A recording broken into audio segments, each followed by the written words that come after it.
Welcome back to the Michael Cohen Show on our continued journey to 250,000 subscribers. Now, we're almost there, thanks to you. So make sure to subscribe. Don't unsubscribe, and make sure to watch and share with your friends because this stuff is important. Now, the other day on Political Beatdown with my co-host Ben and Meiselas, Ben and I, we were discussing Boris Epshteyn. And you may remember Boris Epshteyn. He was always there, camera left of Trump during the various different trials that were going on, carrying boxes. He's the big burly guy. And I gave a lot of insight on Boris based upon my interactions with him going back to 2016. Now, I want to be clear.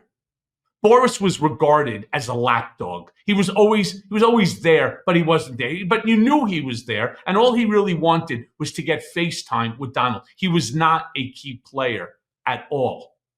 However, he's been very smart. He has stuck it out, and he has come a long, long, long way in the last 8 years in order to elevate himself and somehow become Trump's chief political strategist or legal advisor, despite the fact having zero trial experience, having very little court experience. I don't even know if he's ever practiced a day in his life.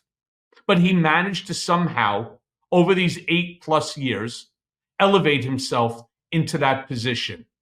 Play the clip. Yes, I am. And let me now bring you back to 2017, when the same exact scenario took place during the very first transition. You started seeing the loyalists to Reince Priebus attacking the folks, we'll call them the Steve Bannon folk. And they were going back and forth, leaking shit. Corey Lewandowski, the greatest leaker of all time. He would contact people who are in the press, and if you want me to give you access, if you want me to do something for you, I need you to write a story on this. And it was, and if you didn't do it, he'd put you in what he referred to as the penalty box. And you don't come out of the penalty box until he says so. There's no doubt in my mind. I think it was almost like a dozen different insiders have told CNN, but they also reported this to Trump and obviously to Don, to Eric, and to others there in the campaign that this was going on. But my understanding as well is that one of the people that he was asking for $100,000 a month, he probably should have waited till Trump already became president, till the inauguration took place, before trying to do it in advance. But one of the interesting things is the person he was trying to do this to, I think, received the nomination for Treasury Secretary. Yeah. Right? Isn't it the guy Bissett? Yeah, the George Soros's protege. After all their talks about Soros, they picked the Soros guy. So I want you to imagine this. Let's go back to the days of Michael Avenatti, who ended up now in Terminal Island in California, amongst other things, for trying to extort Nike. You're trying to extort one of the biggest companies in the world, right? They do, I don't know, well, they're worth what, like $400 billion market cap or something like that? You really think that you, Boris Epshteyn, are going to be able to, I don't want to use the word, I won't use the word extort, but do you really think that you're going to get somebody like Bissett, who is the CEO of a mega billion-dollar hedge fund? I think, what's it called, like Q Square or something like that? You're going to get him to pay you $1.2 million so that you could push his nomination for Treasury Secretary? Do you not really think that they were already talking to him about that? The whole notion goes right back into the Rudy Giuliani drunken Giuliani days, when you may remember Noelle Dunphy, who was his executive assistant, went and she actually dropped the ball on Rudy, that he had asked her to help find people who were interested in pardons, and told her that it would cost $2 million. Anybody that was looking for a pardon should come to him, that he has a deal splitting it with, at the time, President Trump. Now, again, These are all allegations. I want to be clear about that. Rudy, of course, denies it. However, the same exact scenario is told by Lev Parnas in his book, where he claims that Rudy had told him, anybody looking for a pardon, come to me. New York Times has written about this. Wall Street Journal has written about this. Washington Post has written about this. You know, there's an old expression, 1,000 Frenchmen can't be wrong. You know, and here, Michael Cohen, you have Boris Epshteyn also not just denying the allegations against him, but when you read that CNN article that reported on this, Epshteyn seems to basically suggest that there is this concerted effort from other Trump insiders to push him out, because like you can say a lot of things about Epshteyn, that are very critical, and I think deservedly critical. I mean, the guy was indicted in Arizona for the fake elector scheme there. He was pushing a lot of the 2020 election lies.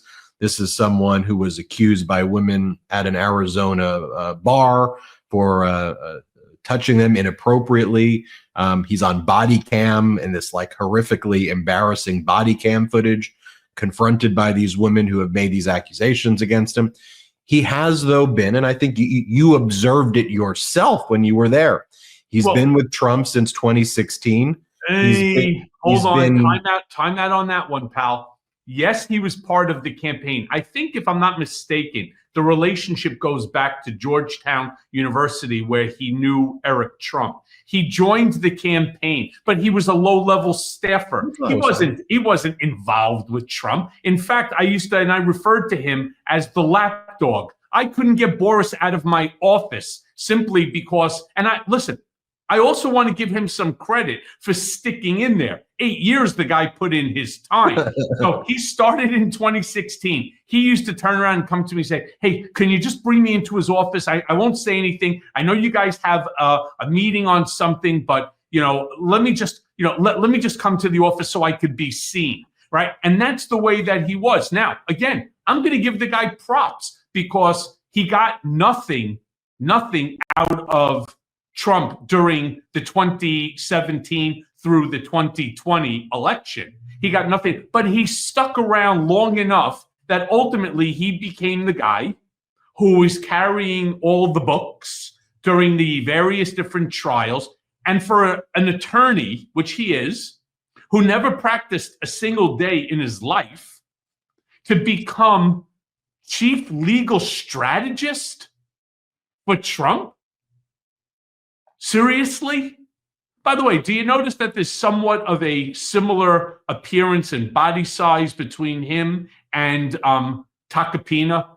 Do you notice that Trump sort of likes them big and burly who are willing to do and say anything? Finally, though, at least Tacopina smartened up and he walked away from the whole damn thing. But Boris, again, he was not integral to anything in the 2016 campaign. He did, after, of course, by sticking around, I guess, product of elimination is the way they described it, pal. The law of attrition.